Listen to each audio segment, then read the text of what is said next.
묵상기도 드리심으로 3월 15일 예배를 시작하도록 하겠습니다.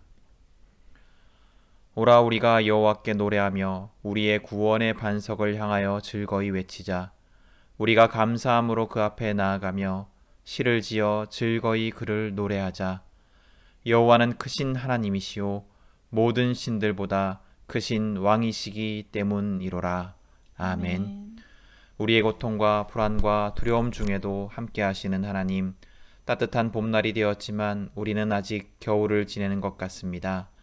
이 시간 주님께서 우리를 만나 주셔서 얼어있는 우리의 마음을 따뜻한 봄날과 같이 녹여 주시옵소서.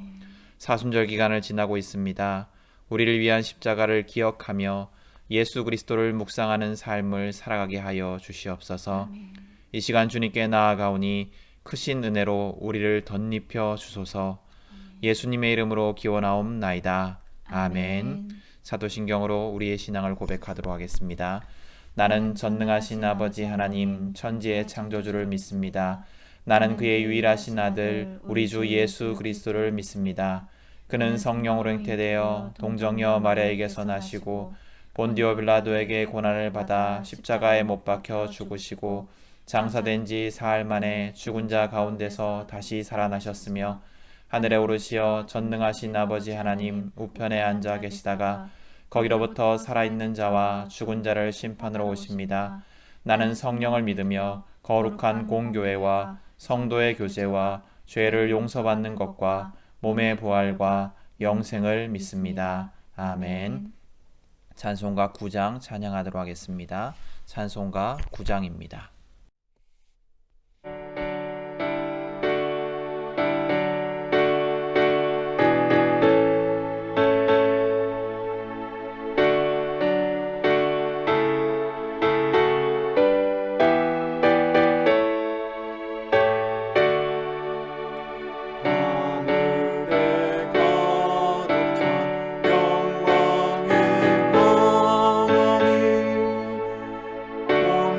땅에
우리 함께 드려진 헌금을 위해서 봉헌 기도하도록 하겠습니다. 주님, 온 땅의 주인이신 아버지께 우리의 일부로 우리의 전부를 드립니다. 아무것도 드릴 것 없는 빈손이라 할지라도 우리의 온몸과 온 마음을 담아 드리니 받아 주소서. 이 시간을 통하여 주님이 저희에게 가장 가치 있는 분임을 삶으로 고백하게 하소서. 하나의 떡과 물고기 같은 우리의 예물을 주께서 친히 축사하여 주셔서 이 물질을 나누고 사용할 때 줄이고 배고픈 이들이 배부르게 하소서. 이 예물이 하나님의 나라와 의를 위하여 쓰이게 하시고 우리 모두가 이 예물을 통해 온전한 풍요를 경험하게 하소서. 우리가 드린 헌금뿐 아니라 우리의 남은 물질도 우리의 것이 아니요 주님의 것임을 고백합니다. 돈을 숭배하지 않고 하나님을 경배하게 하소서. 필요 이상을 얻으려 하지 않고 자족하며 나누고 흘려보내는 삶을 살게 하소서. 예물을 드리며 예수님의 이름으로 기도드립니다. 아멘. 오늘 우리가 함께 볼 말씀은 요한복음 4장 19절에서 24절까지 말씀입니다. 요한복음 4장 19절에서 24절까지 말씀입니다. 제가 읽도록 하겠습니다. 여자가 말하였다. 선생님, 내가 보니 선생님은 예언자이십니다. 우리 조상은 이 산에서 예배를 드렸는데 선생님네 사람들은 예배드려야 할 곳이 예루살렘에 있다고 합니다. 예수께서 말씀하셨다. 여자여, 내 말을 믿어라. 너희가 아버지께 이 산에서 예배를 드려야 한다거나 예루살렘에서 예배를 드려야 한다거나 하지 않을 때가 올 것이다. 너희는 너희가 알지 못하는 것을 예배하고 우리는 우리가 아는 분을 예배한다. 구원은 유대 사람들에게서 나기 때문이다. 참되게 예배를 드리는 사람들이 영과 진리로 아버지께 예배를 드릴 때가 온다. 지금이 바로 그때이다. 아버지께서는 이렇게 예배를 드리는 사람들을 찾으신다. 하나님은 영이시다. 그러므로 하나님께 예배를 드리는 사람은 영과 진리로 예배를 드려야 한다. 아멘. 광고 말씀입니다. 우리 주보에도 함께 보시면서 광고 말씀 들으시면 되겠습니다. 오늘은 사순절 셋째 주일입니다. 예수님을 깊이 묵상하고 그분이 걸어가신 길을 따르기를 소망하는 시간이 될 수 있기를 바랍니다. 또 당분간 주일 예배는 가정에서 드립니다. 예배는 하나님께 드리는 것입니다. 어디서 예배를 드리든 최선을 다해서 하나님께 경배드리는 성도가 되기를 바랍니다. 그래서 우리 예배가 11시에 영상이 오픈이 되는데 정말 특별한 일이 없으면 11시 함께 예배를 드릴 수 있도록 여러분들이 그렇게 참여해 주시기를 바랍니다.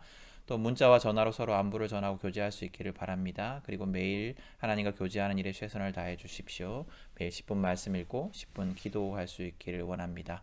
특별히 우리 중보 기도를 함께 기억하시면서 기도드렸으면 좋겠는데요. 어디서 드려지든 우리 예배가 하나님이 기뻐하시는 예배가 되게 하소서. 또 재난 상황 속에서 하나님을 철저히 신뢰하여 공포에서 벗어나게 하소서. 또 차별과 배제와 혐오로 인해 교회와 사회가 분열되지 않게 하소서. 방역대책의 실무자들과 의료진들의 건강을 지켜주소서. 또 전 세계적으로 코로나19 바이러스의 확산이 멈춰지게 하소서라는 기도의 제목을 두고 함께 기도하기를 바랍니다. 오늘은 영과 진리로 드리는 예배라는 제목을 가지고 함께 말씀을 나누도록 하겠습니다. 우리가 각 가정에서 예배를 드린 지 벌써 수주가 지났습니다. 그러면서 참 저도 그렇고 여러분들도 그렇고 정말로 예배가 얼마나 소중한 것인지 또 예배가 무엇인지에 대해서 많은 생각을 하고 계실 것이다 라고 생각이 듭니다. 오늘 본문은 예수님께서 참된 예배가 무엇인가에 대해서 가르쳐 주시는 내용입니다. 오늘 말씀을 보면 예수님께서 유대 땅에서 갈릴리로 가시던 중에 있었던 일을 기록을 하고 있습니다. 예수님은 사마리아 지역의 수가라는 마을에 들리십니다. 예수님은 그 마을 곁에 한 우물에서 여인을 만나십니다. 예수님은 물을 기르러 온 그 여인에게 영원히 마르지 않는 생명수, 즉 영생에 대해서 말씀을 하십니다. 그러나 여인은 그것이 무슨 의미인지 제대로 알지 못합니다. 뒤이어서 예수님은 여인의 숨기고 싶은 비밀한 과거와 현재의 삶에 대해서 이야기를 하십니다. 그러자 여인은 깜짝 놀랍니다. 처음 만난 사람이 자신의 그 비밀스러운 모습에 대해서, 삶에 대해서 다 잘 알고 있었기 때문입니다. 여러분, 처음 만난 사람이 자기에 대해서 잘 알고 있다라면 특별히 아주 오랜 기간 자기와 함께 한 사람 외에는 알 수 없는 그런 비밀스러운 일까지 다 알고 있다라면 얼마나 놀라운 일이겠습니까? 여인은 예수님의 말을 듣고 정말로 깜짝 놀랐습니다. 그리고 예수님이야말로 하나님이 보내신 예언자다라는 고백을 합니다. 그리고 그녀는 예수님에게 질문을 하는데 그 질문이 무엇이었냐면 예배에 관한 것이었습니다. 예수님이 비범한 인물임을 알고 난 후에 바로 한 질문이 예배에 관한 것이었다라는 것은 의미가 있어 보입니다. 그만큼 이 여인에게 예배가 중요한 문제였음을 알려주는 것이기 때문입니다. 그리고 이 예배에 관한 질문은, 이 여인이 한 예배에 관한 질문은 유대인들과 사마리아인들 사이의 종교적 갈등의 핵심적인 문제 중에 하나이기도 했습니다. 예루살렘 당시의 사마리아 사람들은 어떤 사람들이었냐면 남북 왕국 시절에 이 북이스라엘이 아수르에 의해서 먼저 멸망을 당하고 난 후 아수르에 의해 이곳에 이주한 이방인들과 남은 이스라엘 민족 간의 혼혈 민족이 그들의 선조였습니다. 그들은 유대인들이 보기에 혈통적인 순수성을 잃어버린 자들이었습니다. 그래서 유대인들은 사마리아인들과 상종하기를 싫어했고 사마리아인들을 개와 같이 업신여겼습니다. 그러나 그것은 사실 중요한 문제가 아니었을 수도 있습니다. 더 중요한 것은, 그들에게 더 중요한 것은, 혈통적인 문제보다 더 중요한 것은 사마리아인들의 종교가 정통적인 유대인들의 종교와 차이가 있었다라는 겁니다. 유대인들과 마찬가지로 사마리아인들도 모세 오경을 성경으로, 하나님의 말씀으로 여겼습니다. 그런데 그들이 가지고 있던 모세 오경과 유대인들의 모세 오경은 조금 차이가 있었습니다. 신명기 27장 4절을 한번 보시면 모세가 이스라엘 사람들에게 가나안 땅에 가서 이곳에 가서 예배를 드려라 하는 장소가 나옵니다. 유대인들의 오경, 모세 오경, 즉 우리가 가지고 있는 성경에는 그곳을 에발산이라고 기록하고 있는데 사마리아인들의 모세 오경에는 그곳이 그리심산이다라고 기록을 하고 있습니다. 또 모세 오경 이후에 다른 성경에는 예배의 장소를 이제 예루살렘이라고 얘기를 합니다. 하나님께서 성전을 예루살렘에 지으라고 말씀하시고 예루살렘에서 예배를 드리라고 말씀을 하시는데 사마리아인들은 이것을 인정하지 않았습니다. 사마리아인들은 모세 오경 외에는 다른 성경을 하나님의 말씀이다라고 인정하지 않았습니다. 그래서 사마리아인들은 하나님께서 지정하신 예배의 장소가 그리심산이다라고 믿었고 그곳에서 예배를 드렸습니다. 그러나 유대인들은 예루살렘에서 예배를 드려야 한다라고 믿었고 예루살렘에서 예배를 드렸습니다. 이것이 유대인들과 사마리아인들의 종교적 갈등의 핵심 문제 중에 하나였던 것 같습니다. 그러니까 이 평범한 여인도 예언자라고 생각되는 예수님에게 대뜸 이 질문을 한 것입니다. 예수님은 이 질문에 대답하면서 예배에 대해서 가르쳐 주십니다. 그 말씀이 오늘 읽은 본문의 말씀입니다. 예수님의 대답의 핵심은 뭐냐면 그 여인은 장소에 대해서, 또 유대인과 사마리아인은 예배의 장소에 대해서 굉장히 중요한 것으로 생각하고 질문을 하는데 그 장소가 중요한 것이 아닌 때가 온다. 그때에는 참된 예배를 드리는 것이 중요한데 참된 예배란 영과 진리로 드려지는 예배다라는 것입니다. 오늘 우리가 함께 살펴본 내용은 우리가 드려야 할 참된 예배, 즉 영과 진리로 드리는 예배가 구체적으로 어떤 예배인가 하는 것입니다. 그렇다면 예배수님께서 말씀하시는 영과 진리로 드리는 예배는 어떤 예배일까요? 성경에서 이 영이라는 단어는 성령님을 지칭하거나 혹은 인간에게 있는 하나님의 형상을 의미합니다. 하나님은 인간을 창조하시면서 인간과 교제하기를 원하셨습니다. 그래서 하나님의 형상을 따라서 인간을 창조하십니다. 우리는 영이신 하나님과 교제할 수 있는, 소통할 수 있는 그런 영이 있습니다. 그래서 영적인 예배라는 것은 첫 번째로는 성령의 임재가 있는 예배이고 두 번째로는 하나님과 친밀히 교제하는 예배입니다. 첫 번째 그 성령의 임재 속에서 드려지는 예배, 영으로 드려지는 예배를 위해서는 우리가 성령의 임재 안에서 예배를 드려야 합니다. 성령님은 우리가 잘 알고 있는 대로 우리가 구원받은 그 순간부터 우리 안에 내주에 계십니다. 그러나 예배 시간에는 더 충만한 성령님의 임재가 필요합니다. 성령님이 우리 예배 공간과 시간에 가득 임재하시는 그런 사건이 있어야 합니다. 그런데 이 성령님이 우리 안에 충만하게 내주하시기 위해서는 우리의 모습이 정결해야 합니다. 여러분, 우리의 모습이 정결해야 한다는 것이 무슨 의미일까요? 깨끗하게 씻고 깨끗한 옷을 입어야 한다라는 말일까요? 그런 것은 아닙니다. 우리의 삶이 정결해야 된다라는 말입니다. 이건 또 무슨 말이냐면 성령님께서 원하시는, 하나님께서 원하시는 삶을 살아야 한다라는 의미입니다.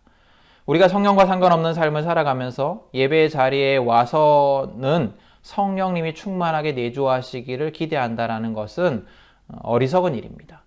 그렇기 때문에 우리가 예수님께서 가르치시는 참된 예배를 드리기 위해서는 먼저 우리의 매일의 삶이 예배에 합당한 예배를 준비하는 삶이어야 합니다. 하나님은 예배의 형식과 장소보다 우리의 정결함을 요구하십니다. 하나님은 그리심산이냐 예루살렘이냐 하는 장소에 따라서 우리의 예배를 받고 받지 않으시는 것이 아닙니다. 하나님은 멋지고 거대한 예배당처럼 사람들을 압도하는 아름다움과 어떤 신적인 권위가 가득해 보이는 장소에서 드리는 예배를 더 기뻐하시고, 지금처럼 각 가정에서 영상으로 드리는 예배를 덜 기뻐하시는 분이 아니십니다. 하나님은 빈틈없이 준비되어서 매끄럽게 잘 진행되는 그런 예배를 더 기뻐하시고 좀 어설퍼 보이는 그런 예배를 덜 기뻐하시는 것이 아닙니다. 하나님이 기뻐하시는 예배는 우리가 정결한 삶으로 준비되어 드리는 예배입니다. 이사야 1장 10절에서 17절까지 말씀을 보면 하나님이 이스라엘 백성들을 꾸짖는 장면이 나옵니다. 이 장면을 보면 이스라엘은 하나님께 엄청난 제물을 드려서 제사를 합니다. 매일매일 드려지는 제사를 통해서 숫양과 숫송아지와 어린 양과 숫염소의 기름 타는 냄새와 연기가 끊이지 않았습니다. 많은 사람들이 모여서 하나님을 예배했습니다.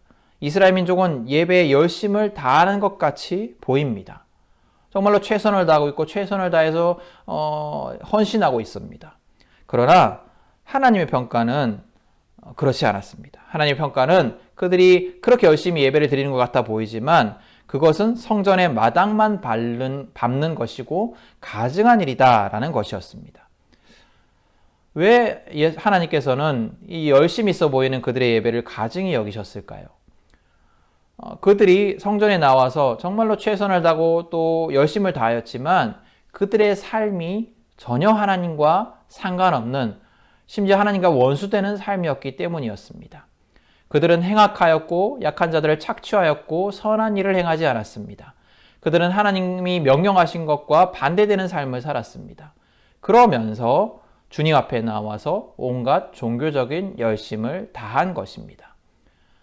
그들의 예배는 딱 예배만 떼어놓고 보면 정말로 열심히 있는 예배처럼 보이지만 실상은 하나님께서 가증히 여기시는 예배였습니다. 여러분, 이렇게 하나님이 가증히 여기시는 예배는 성령님의 특별한 내주하심을 기대할 수 없습니다. 그러므로 우리가 성령의 임재 속에 예배하기 위해서는 우리의 매일의 삶이 정결한 삶이어야 합니다. 정결한 삶은 어떤 삶이냐면 하나님이 원하시는 삶, 하나님이 기뻐하시는 삶입니다. 세상에서 다른 사람들의 마음을 아프게 하고 속이고 괴롭히면서 참된 예배를 드릴 수는 없습니다. 매일의 삶에서 다른 사람들에게 상처를 주고 고통을 주면서 참된 예배를 드릴 수 없습니다. 매일의 삶에 정직이 없고 속임과 거짓이 가득하면서 참된 예배를 드릴 수는 없습니다. 매일의 삶에서 정의롭지 못하고 약한 자들을 착취하고 배제와 혐오와 차별의 삶을 살아가면서 참된 예배를 드릴 수는 없습니다. 매일의 삶에서 사랑이 없고 또 복음보다 더 큰 이념에 사로잡혀 있고 분노와 저기에 불타는 삶을 살아간다면 참된 예배를 드릴 수 없습니다. 이기적인 삶, 사랑 없는 삶을 살아가면서 참된 예배를 드릴 수는 없습니다. 우리는 기독교인이라고 하면서 하나님을 믿는다고 하면서 예수님을 믿는다고 하면서 또 매주일 매일 주님 앞에 나와 예배하고 기도하면서 하나님과 상관없는 삶을, 하나님과 원수된 삶을 살아갈 때가 많이 있습니다. 전혀 덕이 되지 않는 삶이 우리의 삶입니다. 세상의 악한 일들에 빠지지 않고 참여하는 것이 우리의 삶입니다. 여러분, 우리의 삶이 얼마나 이기적입니까? 나와 내 가족만 알고 살아가는 것이 우리의 삶이 아닙니까? 그런 우리가 드리는 예배를 하나님께서 기뻐하시는 예배라고 할 수 있겠습니까? 여러분, 우리가 참된 예배자가 되기를 원합니다. 하나님이 기뻐하시는 예배를 드릴 수 있기를 축복합니다. 그러기 위해서 우리는 하나님이 기뻐하시는 매일의 삶, 매일의 예배를 드리기 위해서 은혜를 구하며 나아가야 합니다. 우리가 매일매일 하나님께서 기뻐하시는 정결한 삶을 살아가고자 애쓸 때, 그리고 그런 삶을 살기 위해서 기도하고 하나님의 은혜를 구할 때 우리의 삶은 정말로 하나님 기뻐하시는 정결한 삶이 될 것이고, 또 예배 합당한 삶이 될 것이며, 우리가 그렇게 정결한 삶을, 매일매일의 삶을 살아갈 때 우리가 드리는 예배는 하나님께서 기뻐하시는 예배가 될 수 있을 것입니다. 그런 예배를 드리는 자들이 될 수 있기를 소망합니다. 두 번째로 우리가 영으로 드리는 예배를 드리기 위해서는 하나님이 중심이 되시는, 하나님과 교제하는, 하나님께 집중하는 예배를 드려야 합니다. 내가 주인이 아니라 영이신 하나님이 주인이 되시는 예배가 우리가 드려야 하는 참된 예배입니다. 예배에 사람이 주인이 되고 또 사람에게 집중이 된다면 그것은 실패한 예배입니다. 어느 교회 목사님의 이야기를 들은 적이 있습니다. 그 교회는 강대상 위에, 보통 강대상 위에 그 순서자들의 순서자리에 앉을 수 있는 의자들이 놓여 있는 경우가 많은데, 강대상 위에 의자도 갖다 놓지 않고 찬양대석도 전면을 향하여 두고 예배를 드린다고 합니다. 그러니까 찬양대석도 회중을 바라보는 것이 아니라 전면을 바라보고 강대상을 바라보고 예배를 드린다는 겁니다. 왜 그러냐 하면 예배는 온전히 하나님께 집중해서 드려야 하는데, 회중 앞에 사람이 앉아 있으면 그것의 시선을 빼앗기기 때문에 그렇게 하지 않는다라는 겁니다. 모든 성도들이 하나님만을 바라볼 수 있도록, 모든 성도들이 강대상에 선포되는 그 말씀만 바라볼 수 있도록, 또 예수님의 십자가만 바라볼 수 있도록, 그렇게 될 수 있도록 교회 구조가 되어야 하기 때문에 그렇게 한다라는 겁니다.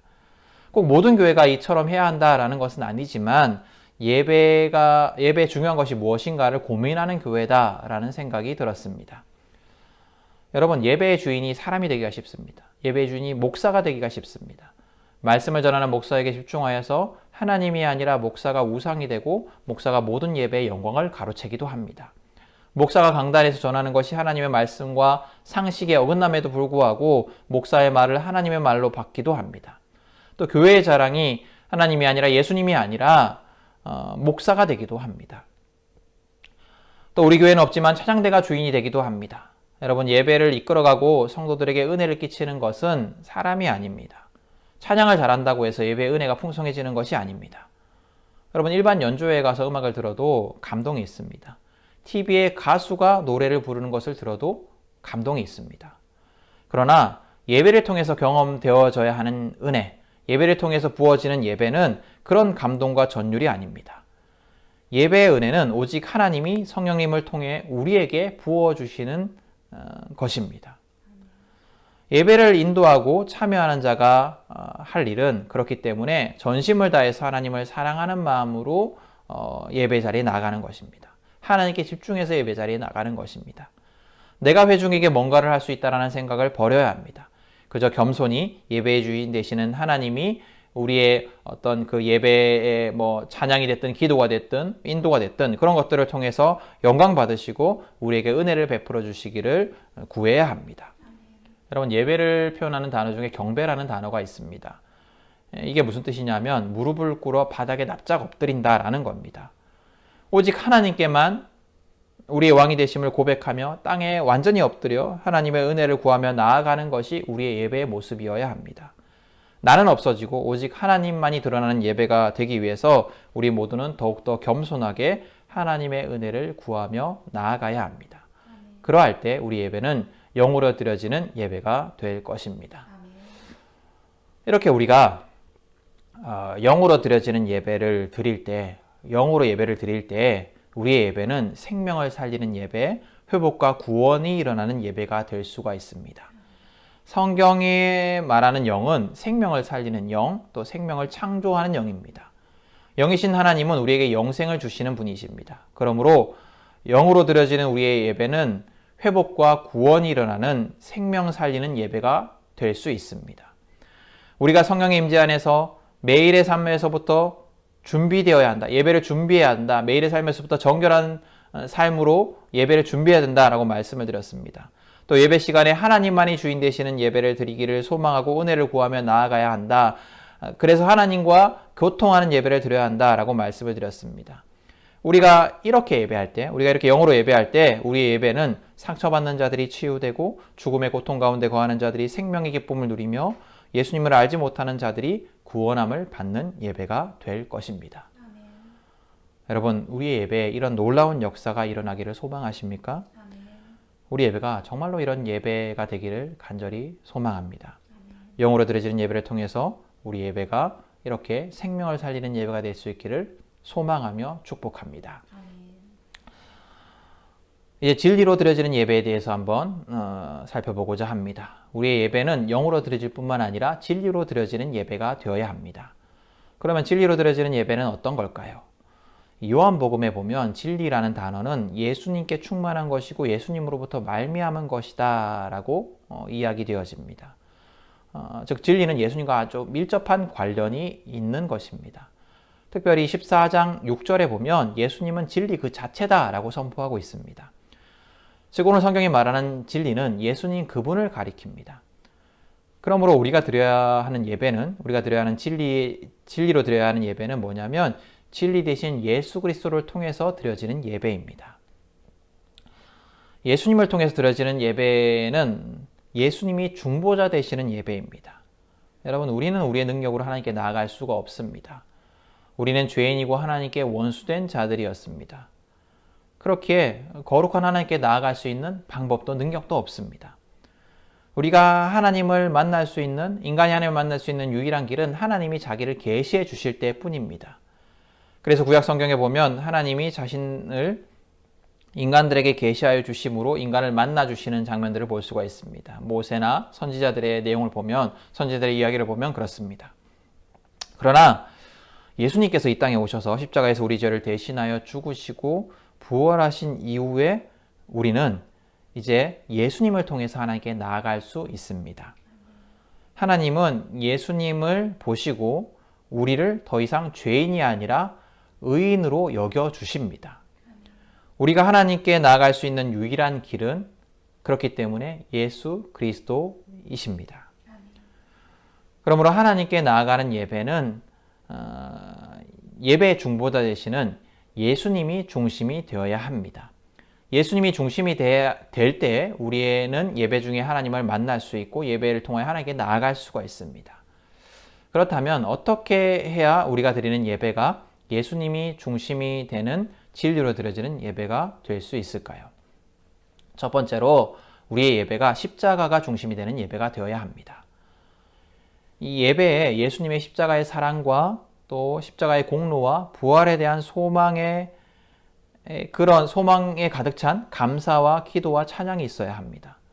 예수님의 십자가가 없는 예배가 되어서는 안 됩니다. 이를 위해서 우리는 말씀을 통해 또 찬양을 통해 기도를 통해 예수님의 십자가의 은혜를 늘 고백하고 감사해야 합니다. 특별히 주일 예배가 드려지는 이 주일은 어떤 날이냐면 주님의 날입니다. 예수님의 날입니다. 주님이 부활하신 날을 기억하고 예배하며 안식하는 날입니다. 그렇기 때문에 주일에 드려지는 예배는 특별히 더 예수님의 사랑과 은혜를 감사하는 예배가 되어야 합니다. 그렇기 때문에 주일 예배는 늘 축제가 되어야 합니다. 예수님이 부활하셔서 죽을 수밖에 없는 아무 소망 없는 자들, 아무 소망 없는 우리가 구원을 얻게 된 날이기 때문입니다. 여러분, 우리는 사순절기를 지나고 있습니다. 사순절은 부활절 전 40일의 기간입니다. 이 사순절기 동안 우리는 절제하고 또 겸손하고 또 이런 삶을 살아야 됩니다. 우리의 욕망을 억제하는 삶을 살아야 합니다. 그런데 이 사순절을 기념할 때에도 사순절 기간 동안의 주일은 이 40일에 포함하지 않습니다. 경건과 절제의 시간인 사순절기 동안이라 할지라도 주일은 기쁜 날이고 부활의 날이고 축제의 날이기 때문입니다. 예배에 참여하는 우리는 늘 예수님의 십자가 사랑을 기억하며 감사하는 마음을 가져야 합니다. 우리가 이렇게 예배할 수 있는 것이 예수님의 사랑의 대가임을 기억해야 합니다. 여러분 어떻게 죄인인 우리가 하나님을 감히 예배한다고 이렇게 하나님의 임재를 확신하면서 예배할 수 있겠습니까? 어떻게 죄인인 우리가 하나님을 만난다고 예배 자리에 나갈 수 있겠습니까? 예수님의 십자가가 아니면 가능하지 않은 일입니다. 그러므로 참된 예배를 드리기 위해서 우리는 예수님의 십자가를 붙들고 나아가야 합니다. 그러기 위해서 우리는 예수님의 십자가의 사랑을 경험해야 하고 또 경험하기를 소망해야 합니다. 그리고 내 속에 있는 그 예수님의 십자가의 사랑을 이웃에게 실천해야 합니다. 예수님의 십자가 사랑이 없는 자가 다른 이들에게 은혜를 끼칠 수 없습니다. 예수님의 십자가의 사랑이 없는 자가 하나님을 제대로 예배할 수는 없습니다. 여러분, 내 안에 예수님의 십자가의 사랑에 대한 진정한 기쁨과 감사가 없다라면 간절히 기도하십시오. 그리고 그 사랑을 사모하는 마음으로, 그 하나님 십자가 사랑을 사모하는 마음으로 예배의 자리에 나아오십시오. 사모하며 예수님의 십자가 앞에 나오는 자들에게 십자가의 사랑이 경험되어질 것입니다. 그 은혜를 구하는 모든 성도들이 될 수 있기를 소망합니다. 두 번째로 진리로 드려지는 예배는 말씀이 중심이 되는 예배입니다. 말씀이 육신이 되어 이 땅에 오신 분이 진리 대신 예수님이십니다. 그러므로 진리로 드려지는 예배라는 것은 말씀 대신 예수님으로 드려지는 예배입니다. 예배는 어떤 감정적인 기쁨을 얻으려고 하는 것이 아닙니다. 예배는 지적인 호기심을 채우려고 하는 것도 아닙니다. 예배는 하나님께 경배드리며 하나님의 말씀에 귀 기울이고 그 말씀대로 살기를 결단하는 시간입니다. 하나님의 말씀에 대한 경외함과 그 말씀에 대한 복종이 없는 예배는 참된 예배가 아닙니다. 앞서 말씀 중에 삶으로 준비되어 성령님이 내주하시는 예배가 참된 예배라고 하였습니다. 삶과 예배는 분리될 수 없습니다. 여기에서도 마찬가지입니다. 예배를 통해 선포된 말씀에 대한 삶의 복종이 있어야지 참된 예배입니다. 말씀을 듣고 설교를 듣고 동의하고 좋은 말씀이다 라고 만족하기만 한다면 우리의 예배는 참된 예배가 아닙니다.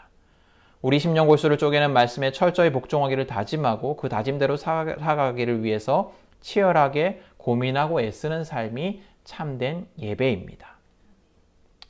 우리는 예배마다 말씀으로 부어주시는 은혜를 사모해야 합니다. 말씀 가운데 회복됨을 경험해야 합니다. 말씀 속에 결단함이 있어야 합니다. 언제나 예배의 중심에 말씀이 있어야 합니다.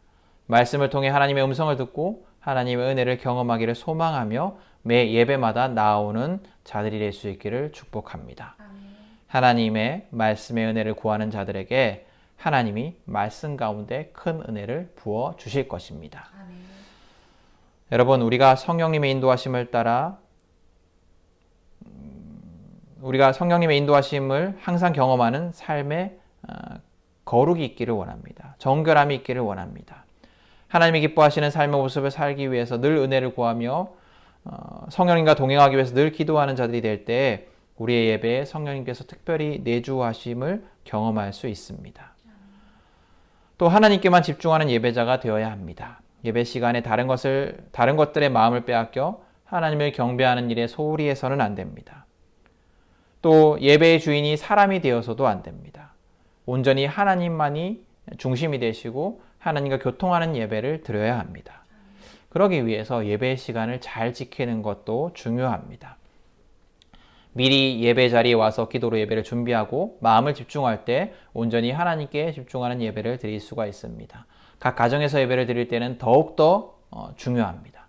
미리 예배 자리를 준비하고 자리를 정돈하고 기도로 준비하고 나아갈 때 하나님이 중심이 되시는 예배를 드릴 수 있을 것입니다. 또 내가 주인이 되려고 하는 교만한 마음을 없앨 수 있기를 바랍니다. 내가 조금이라도 하나님의 영광을 가로채는 참남한 자들이 되지 않기를 위해서 예배 중에 겸손하게 늘 하나님만을 바라는 자들이 되기를 소망합니다. 또 십자가의 은혜를 경험하며 감사하는 예배자가 되기를 원합니다. 진리로 드려지는 예배를 위해서 십자가의 사랑을 사모하며 바라고 구해야 합니다. 십자가의 사랑을 매일매일 경험하기를 위해서 간구하는 자들이 되어야 합니다. 십자가의 사랑 가운데 있을 때 우리는 참된 예배를 드릴 수가 있습니다. 마지막으로 우리가 말씀에 순종하는 자들이 될 수 있기를 소망합니다. 말씀이 중심이 되는 예배, 말씀을 사모하는 예배를 드리는 자, 선포되는 설교 가운데 하나님의 음성을 듣고자 애쓰는 자들이 되기를 소망합니다. 그리고 그 선포된 말씀에 순종하는 삶을 살아가는 자들이 될 수 있기를 소망합니다. 여러분, 많은 교회가 이 코로나19 사태로 인해서 계속해서 함께 모여 예배하지 못하고 각 가정에서 예배를 드리고 있습니다. 이를 두고 많은 고민들이 있습니다. 어렵더라도 함께 모여 예배해야 되는 것이 아닌가? 언제까지 이렇게 예배를 드려야 하는가? 또 가정에서 드리는 예배가 온전한 예배가 될 수 있을까? 라는 고민들입니다. 함께 모여 예배하는 것은 정말로 큰 유익이 있고 좋은 것입니다. 특별한 일이 없으면 그렇게 해야 합니다. 여러분들도 지금 각 가정에서 예배를 드리면서 그런 것들을 많이 느끼실 것입니다. 홀로 예배를 드리는 것보다 함께 모여 예배를 드리는 것이 더 하나님께 마음을 집중하기도 좋고 예배의 은혜를 누리기도 좋습니다. 그러나 이런 상황처럼 특별한 경우에 그렇지 못하더라도 우리의 예배가 잘못된 예배나 미흡한 예배는 아닙니다. 예배의 본질은 영과 진리로 드리는 것이기 때문입니다. 예배의 주인은 우리가 아니라 하나님이시기 때문입니다. 우리가 어떤 마음을 가지든 하나님께서만 중심이 된다면, 우리가 어떤 상황에 있든 우리가 어떤 모양으로 드리든 하나님께서만 중심이 된다면, 우리의 영과 진리로 예배를 드리고 있다면 그것은 바른 예배입니다. 속히 함께 모여 예배 드릴 날을 소망해야 하지만 지금 우리 예배 자리에 영과 진리로 온전한 예배를 드릴 수 있다면 그것 또한 좋은 것입니다. 어떤 사람들은 지금 우리가 공예배를 드리지 못하고 있다라고 한탄합니다. 아마 제대로 된 예배를 드리지 못하고 있다라는 이야기 같습니다. 그렇지만 예배가 뭔지 제대로 안다면 그렇게 말할 수는 없습니다. 여러분, 예배는 영과 진리로 드리는 것입니다. 그 장소와 모양은 핵심이 아닙니다. 예배를 함께 드리는 것이 계속해서 말씀드리지만 분명히 큰 유익이 있고 우리가 그런 예배를 소망해야 하지만, 그리고 특별하지 않으면 그런 예배를 드려야 하지만, 그렇지 않다고 해서 예배를 제대로 드리지 못한다라고 하는 것은 맞지 않은 이야기입니다. 어디에서건 어떤 모양이건 우리가 영과 진리로 예배를 드린다면 그것은 하나님이 기뻐하시는 바른 예배입니다. 우린 정말로 유례없는 시간들을 보내고 있습니다. 우리가 각 가정에서 예배를 드리지만 함께 모여 예배를 드리지 못하는 그런 유례없는 어려운 시간을 보내고 있습니다. 그런데 이런 와중에 참 어이없는 이야기들이 들립니다. 이 코로나 사태에 대해서 이것이 심판이다 라고 이야기를 하는 사람들이 있습니다. 중국이 교회를 핍박했기 때문에 생긴 것이다. 신천지를 심판하기 위해서 하나님께서 이렇게 병을 우리나라에 주셨다. 또 한국교회가 WCC 총회를 유치하여서 종교혼합주의에 빠졌기 때문에 하나님께서 심판하시는 것이다.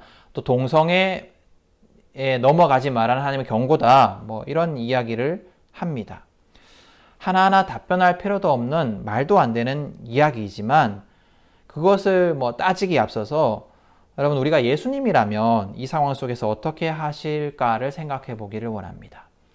예수님이 이곳에 계셨더라면 이것의 원인이 무엇인가? 이것이 누구 죄 때문인가? 라고 물으셨을까요? 아닙니다. 예수님은 병자를 고치시고 그들을 위로하는 일을 하셨을 것입니다. 예수님이 이 자리에 계셨더라면 지금 이 많은 사람들이 죽어가고 있고 많은 사람들이 두려움에 떨고 있고 병들어 있고 이런 상황 속에서 누구의 죄 때문입니까? 라고 묻는 자들을 심히 꾸짖으셨을 것입니다. 그런 말들이 얼마나 잔인한 말들입니까? 세월호 때도 마찬가지였습니다. 그 많은 어린 영혼들이, 또 많은 사람들이 죽은 그 상황 속에서 세월호 아이들의 희생을 통해서 하나님의 무너지는 나라를 세우시기 위해 기회를 주신 것이다. 이 아이들의 희생을 통해서 우리에게 기회가 주어진 것이다 라고 말하는 목사가 있었습니다. 또 어떤 사람들은 왜 애들이 제주도까지 수학여행을 가서 그런 사단이 났냐, 그것까지 간 애들의 잘못이다, 그걸 보낸 부모의 잘못이다 라고 이야기하기도 했습니다. 여러분, 이런 질문들, 이게 누구의 잘못이냐, 이게 어떤 이유냐 라고 질문하는 것들이 얼마나 의미 없고 얼마나 잔인한 질문입니까? 지금 수많은 사람들이 고통받고 있고 수많은 사람들이 죽어가고 있는 상황 속에서 이것이 무슨 의미 있는 질문이고 무슨 경우 없는 질문입니까? 여러분, 적어도 교회는 아픈 자들과 함께하고 그들을 위로하며 그들을 위해서 기도해야 합니다. 또 수고하는 의료진들과 보건 관계자들을 위해서 기도하고 우리가 실천할 수 있는 그 일들을 해야 합니다. 우리가 뭔가 봉사할 수 있다면 찾아서 해야 합니다. 기도하고 행동해야 합니다. 그것이 그리스도의 몸된 우리의 할 일입니다. 그리고 우리가 기억해야 할 것이 또 하나 있습니다. 우리가 한 장소에서 모여 예배드리지 못할 뿐이지 우리는 계속해서 하나님을 예배하고 있다라는 겁니다. 우리의 예배는 결코 한 번도 중지되지 않았습니다. 우리가 가정에서 드리는 예배 또한 영과 진리로 드려지는 참된 예배입니다. 여러분, 우리가 영과 진리로 충만한 예배를 드리는 자, 성령의 충만한 내주 가운데 거하는 정결한 삶을 살아가는 자, 또 하나님께만 집중하는 예배자, 또 예수님의 십자가 은혜를 기억하고 감사하는 자, 또 말씀 앞에 순종하는 자가 되어서 하나님이 홀로 영광 받으시고 예수님이 중보자 되시며 성령님이 충만함으로 내주하시는 삼위일체 하나님께 온전히 드려지는 예배, 하나님이 만족하시며 기뻐하시는 예배를 드리는 예배자들이 될 수 있기를 소망하며 축복합니다. 우리가 어떤 모양이든 영과 진리로 예배 드린다면 하나님께서 그 예배를 기뻐 받으실 것입니다. 우리가 각 가정에 예배 드릴지라도 정말로 이런 예배를 소망했으면 좋겠습니다. 각 가정에서 홀로 예배 드릴지라도 혹 가족만 모여 예배를 드릴지라도 우리 예배가 영과 진리로 드려지는 예배가 되기 위해서 우리가 간절히 애쓰고 소망하고 기도했으면 좋겠습니다. 그리하여서 비록 우리가 떨어져서 이렇게 예배를 드리지만 그 어느 때보다 은혜가 충만한 예배가 될 수 있기를 간절히 소망하며 축복합니다. 오늘 말씀을 기억하시면서 잠시 기도하도록 하겠습니다. 성령의 비가 내리네 하늘의 문을 여소서 성령의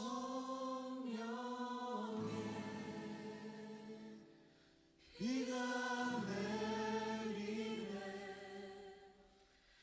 하늘의 문을 여소서 성령의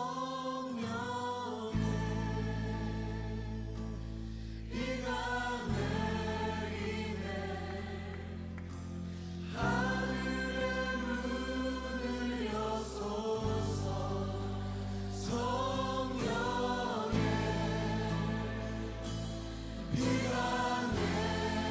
내리네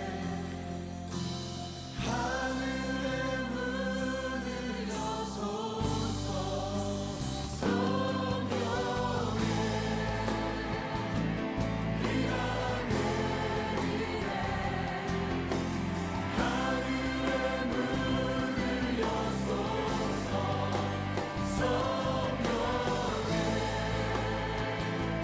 비가 내리네 하늘의 문을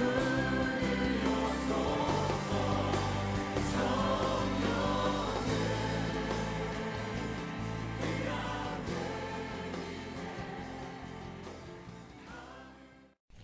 하나님 아버지, 함께 모여 예배를 드리지 못하지만 온 세상을 성전 삼아 어디에 있건 우리를 만나 주시고 우리의 예배를 기뻐 받아 주시니 감사를 드립니다.